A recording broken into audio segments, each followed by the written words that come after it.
Jangan lupa like, komen, dan subscribe channel YouTube TVRI Bengkulu, serta nyalakan lonceng notifikasinya.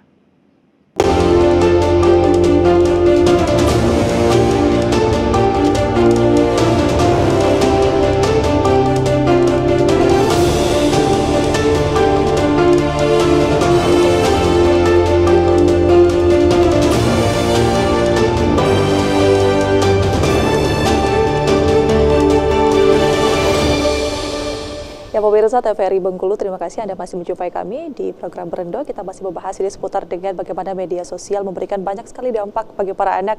Dan tentunya orang tua memiliki peran yang sangat besar bagi perkembangan anak, khususnya juga dalam penggunaan media sosial ya Ibu ya. Tadi seperti singgung Ibu Irna bahwasannya memang media sosial yang sebenarnya memberikan banyak fitur-fitur ini yang pada akhirnya anak merasa yang paling mengerti saya nih. Tapi Ibu sebenarnya, Ibu Ainul dan juga Ibu Irna, kita melihat media sosial kan sebenarnya memberikan banyak pengaruh bagi anak, tapi kita memberikan batasan. Nah, istilahnya apa sih yang bisa kita berikan kepada anak? Istilahnya untuk menggantilah media sosial ini, tapi anak tidak ketinggalan zaman. Nah, itu seperti apa? Mungkin dari Ibu Ainul. Oh iya.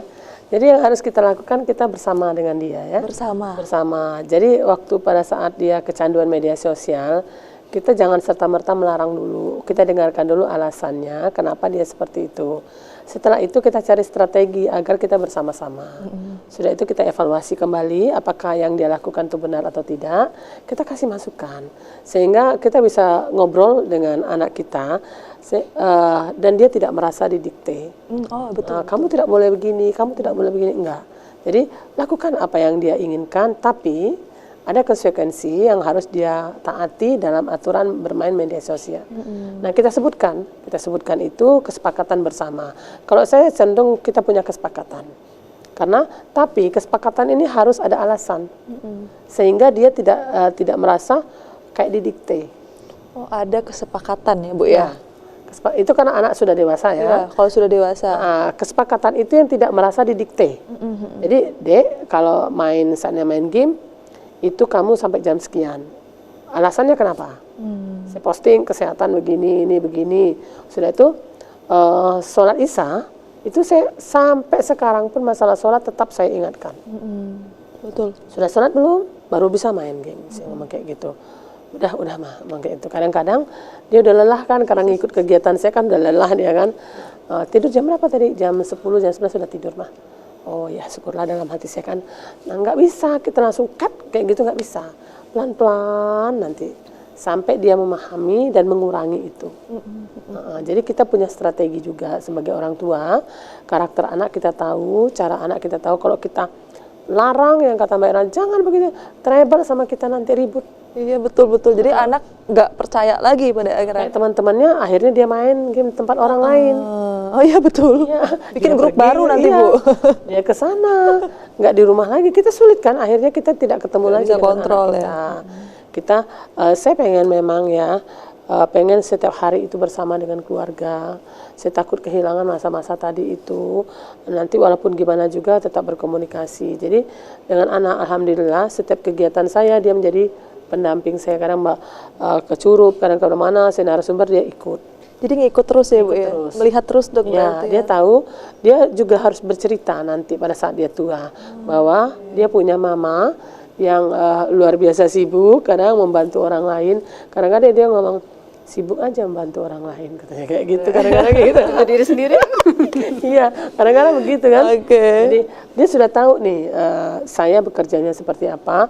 Jangan sampai nanti, karena dia sudah bujang, udah dewasa kan. Jangan sampai ada masukan informasi yang dia dengar dari orang lain. Karena kita bekerja di lapangan ini rawan. Terkadang bukan hanya dengan perempuan, kita sampai pulang kadang malam dari daerah dan sebagainya, membantu orang. Terus juga jangan sampai dia menilai kita tidak baik. Jadi dia harus ikut. Baik, terima kasih Bu Ainul. Mungkin Bu Irna Bu, penutup nih kesimpulan harapannya seperti apa mungkin untuk para orang tua dan juga anak, silakan Ibu. Yang jelas kalau anak itu ada yang memang dia ada masa-masanya itu nggak boleh kita kasih gadget ya. Jadi nggak ada ini punya si adik, ini punya si adik misalnya, nggak boleh dikasih. Dan kemudian kita juga sebenarnya harus memperkenalkannya pelan-pelan ya, media sosial kegunaannya seperti apa. Nah untuk anak yang mulai remaja, kalau saya selalu bilang bahwa media sosial itu sekarang akan sangat berpengaruh pada masa depanmu.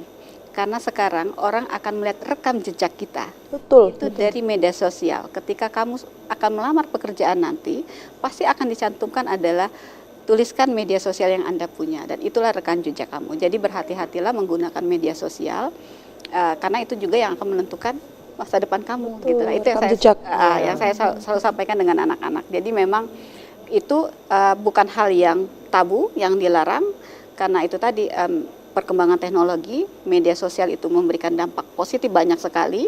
Kemudian untuk dampak-dampak buruknya, yaitu harus kita sama-sama lihat ya, sama-sama filter, baik di orang tua dan di anak, karena anak-anak menuju remaja, menuju dewasa, itu pengaruh media sosial nggak akan bisa dihilangkan. Kontrol. Nggak akan bisa dihilangkan, dikontrol bisa. Ya, tapi media sosial Iya, itu selalu akan ada. Akan selalu ada. Betul. Ya, tapi kemudian tinggal kita Betul. sebenarnya bagaimana bijak menggunakannya. Oke, baik. Terima kasih banyak Ibu Irna, Mbak Ainul ini ya. Tentunya untuk media sosial ini seperti yang tadi Bu Irna dan juga Bu Ainul sampaikan, ini tidak akan pernah bisa berhenti. Kita melihat ya, perkembangannya terus berjalan dan bahkan semakin cepat saat ini perkembangannya. Dan tentunya pemirsa TVRI Bengkulu, kita melihat bahwasannya saat ini penggunaan media sosial, kita sebagai pengguna media sosial yang baik harus bijak dalam menggunakan media sosial, dan juga sebagai orang tua tentunya harus selalu mengontrol bagaimana perilaku anak dalam berperilaku menggunakan media sosial. Akhir kata, saya Aldila Vidya beserta dengan segenap rekan bekerja bertugas mengucapkan terima kasih atas perhatian Anda. Assalamualaikum warahmatullahi wabarakatuh dan sampai jumpa di edisi Berendo berikutnya.